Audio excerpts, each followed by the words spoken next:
নারিকেলের নাড়ু তৈরির পদ্ধতি। এটা হচ্ছে চাউলের গুঁড়া, চাউলের আটা।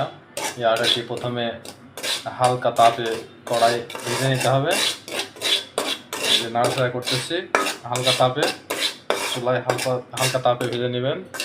হ্যাঁ, এখন হয়ে গেছে। এবার পরবর্তী পদ্ধতিতে যাই। এখন পরিমাণ মতো নারিকেল কুড়া নিয়েছি বা নারিকেল ঝুরি।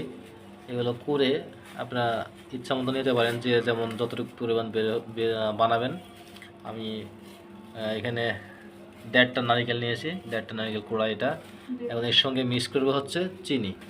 এখন এই যে চিনি নিয়েছি পরিমাণ মতো, আপনারা যে যেমন স্বাদের খাবেন, যে যেমন মিষ্টি খাবেন তো সে পরিমাণ নেবেন। এটা হচ্ছে চিনি আর নারিকেল কুড়া মিক্স করলাম, নারিকেল ঝুরিটা। চিনি আর নারিকেল ঝুরি এখন এটা মিক্স করা হয়েছে। মিক্স করে এই যে এরকম হয়েছে, এভাবে সুন্দর করে মাখিয়ে নেবেন। মাখিয়ে নেওয়ার পরে এখন এর ভিতরে একটু চাউলের আটা দিয়ে দেব। আটা দিয়ে এটার সঙ্গে মিক্স করে নেব। চাউলের আটা সীমিত পরিমাণ দেবো যাতে একটু সুস্বাদু হয়, এই জন্য। এতে কিছু পরিমাণ সরিষার তেল দিয়েছি, আপনারা ঘিও দিতে পারেন বা আপনার পছন্দনীয় কোনো কিছু তেল জাতীয় দিতে পারেন। এখন আমি সরিষার তেল দিয়েছি, সরিষার তেলে একটু ফ্লেভার আসবে। প্রস্তুত করলাম। এরপরে হচ্ছে কিছু মশলা দিয়েছি, এলাচ দিয়েছি, দারুচিনি দিয়েছি এবং কয়েকটা লবঙ্গ দিয়েছি। এখন এটা আগুনে একটু হিট দিতে হবে। সরিষার তেল দিয়ে ফুটিয়ে এই যে একটু গরম করে নিলাম। এবং নাড়াচাড়া করে নারিকেল কুড়া, ঝুরি এবং হচ্ছে যে চিনি মিক্সড করেছিলাম ওইটা কড়াইয়ের ভিতর দিয়ে দিয়েছি। এখন এটা নাড়াচাড়া করতে হবে। নাড়াচাড়া করতেছি, নাড়াচাড়া করতে করতে শুকিয়ে যাবে। আমি স্কিপ করে করে দেখাচ্ছি যেহেতু লং সময় লাগে।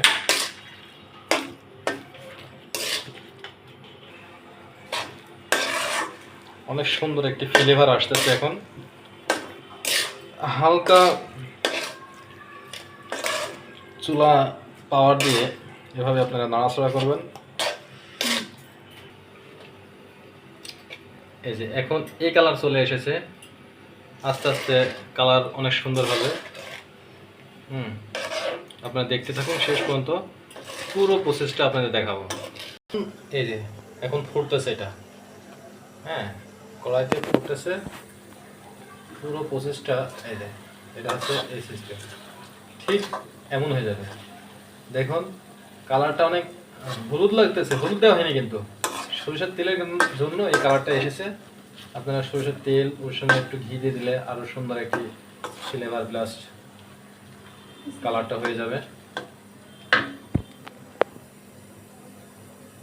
দেখতে থাকুন পুরো ভিডিওটা, আপনার পুরো প্রসেসটা নিজে নিজে বাসা থেকে হোমমেড করতে পারবেন।